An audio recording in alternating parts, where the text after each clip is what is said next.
Hello and welcome to the Candidates Forum for Los Angeles County Sheriff, brought to you by SCVTV, KHTS AM-1220, the Signal newspaper, and COC Cougar News. Hi, thank you for having me. Assistant Sheriff Todd Rogers, LA County Sheriff's Department. I was born in Los Angeles County, lived here my entire life. This is where my wife Sally and I have decided to raise our children.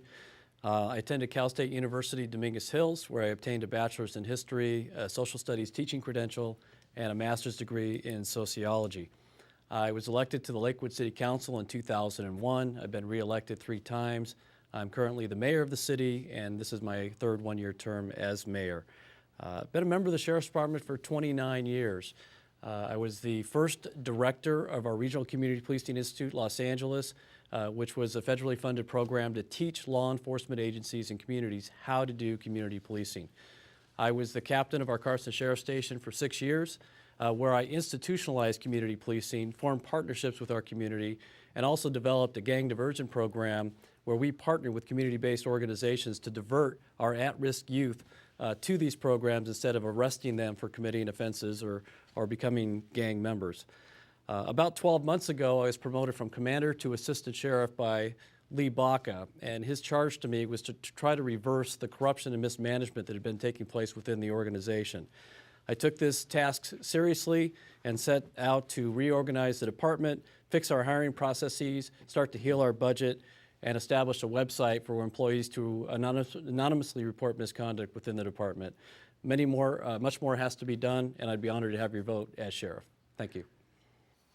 In light of the recent concerns that have plagued the Sheriff's Department and Sheriff Leroy Baca's early retirement, what do you do to restore public confidence for those who are concerned about the department? First of all, I'm going to send the right message from the very top. I agree there was a catastrophic failure of leadership, and that message has to be very clear from the very highest levels of the organization and permeate all the ranks.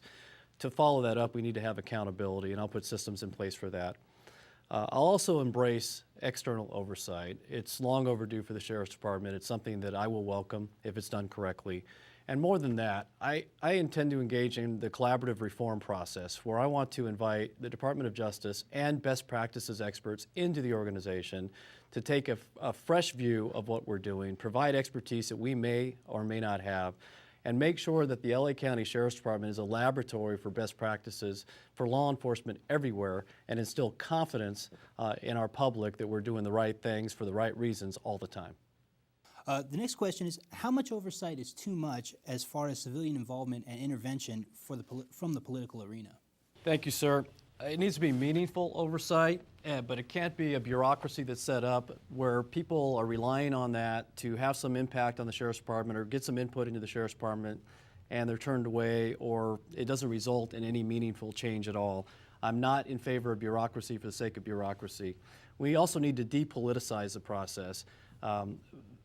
This panel, or whatever panel is set up, needs to have autonomy from whoever the appointing authority is.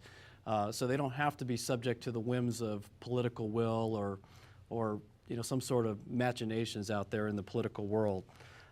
We also have to be respectful of laws. There are privacy laws relative to law enforcement, peace officer Bill of Rights.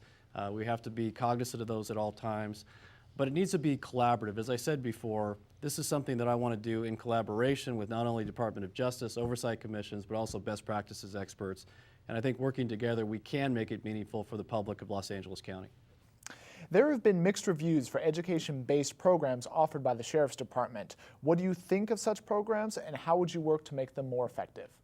I think currently they're a little haphazard, and what I would embrace is something I call, and it's something that's being called by many out in the diversion community, a law enforcement assisted diversion. I did this at Carson Station. I talked about the gang diversion team I started, and that was a collaboration with community-based organizations in developing individualized treatment plans for at-risk youth that were descending into a life of crime or becoming gang members. We need to do the same thing within the jails. We need to have a continuum of services from our patrol stations into our custody environment where we can develop individualized treatment programs for the inmates that come to our attention. The overarching goal, of course, is to, when we release them, and they are going to be let go into the community, release them better than we found them, so that hopefully they don't recidivate, reoffend, and victimize people out in the community. That's our obligation in terms of rehabilitation. Thank you. As was previously mentioned, AB 109 has been roundly criticized by law enforcement officials. How would you lower the recidivism rate? AB 109 is a disaster. It's added 7,000 inmates to the county jail system so far.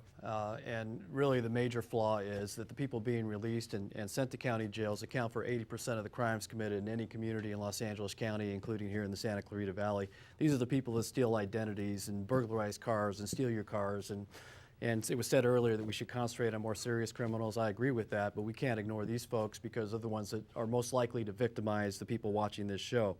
My two-pronged approach to dealing with recidivism is law enforcement-assisted diversion, having a continuum of services in the county jail system where we tailor the rehabilitation programs to the specific needs of the inmates so when they're released, they don't recidivate, they don't reoffend, they don't victimize the law-abiding members of our communities. The other part is I do agree we need parole or probation built into the law. We need amendments to AB 109. Law enforcement needs to have some teeth to go out and follow up with these folks who are habitual criminals to make sure they're not reoffending. The city of Santa Clarita is the sheriff's largest contract city. When the city of Santa Clarita funds a higher level of police services than does the county in the unincorporated areas, how do you ensure that police services in the unincorporated areas of the Santa Clarita Valley stay comparable? Thank you. As an elected official, it's one of my primary obligations to make sure that basic services are provided to my constituents. I'm very sensitive to that.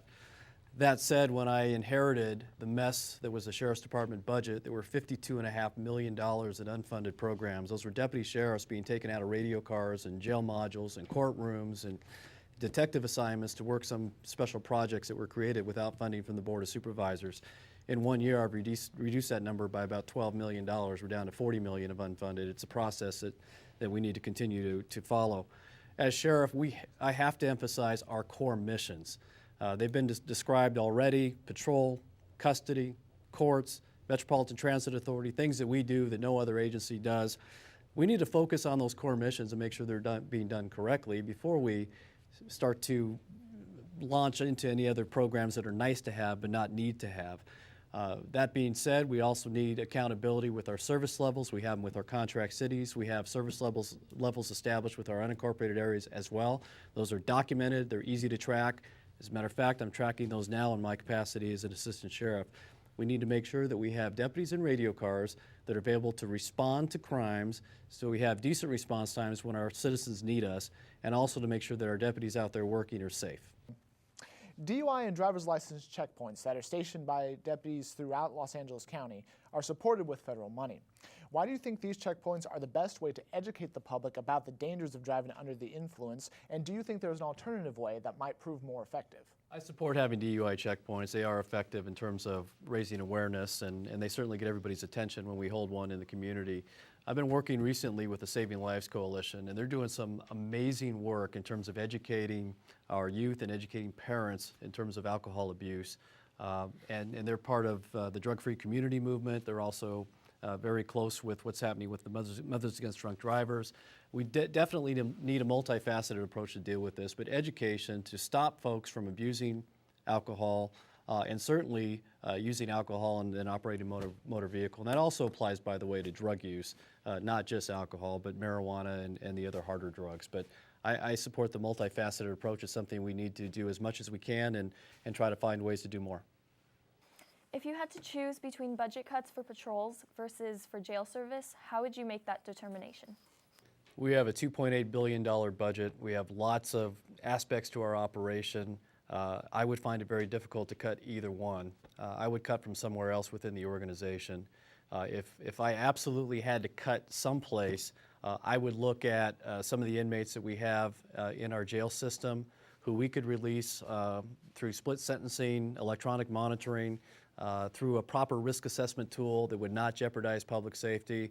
But those two are core missions, and as I said earlier, we need to emphasize our core missions. We need to get back to doing everything we can to maximize our performance in those areas. And we have plenty of other areas within the organization that we can take resources from to make sure those core missions are made whole. Thank you. Nice job, everybody. Tough decision, tough issues, tough decision for voters to make on June 3rd. But I'd like to thank the candidates who are with us today for joining us: Bob Olmsted, Todd Rogers, Jim McDonald, Paul Tanaka, and James Helmold. I'd like to thank our panel of journalists from COC Cougar News: Taylor Villanueva, from AM-1220 KHTS, Perry Smith, and from the Signal newspaper, Luke Money. I'm Leon Warden, reminding you to vote on June 3rd.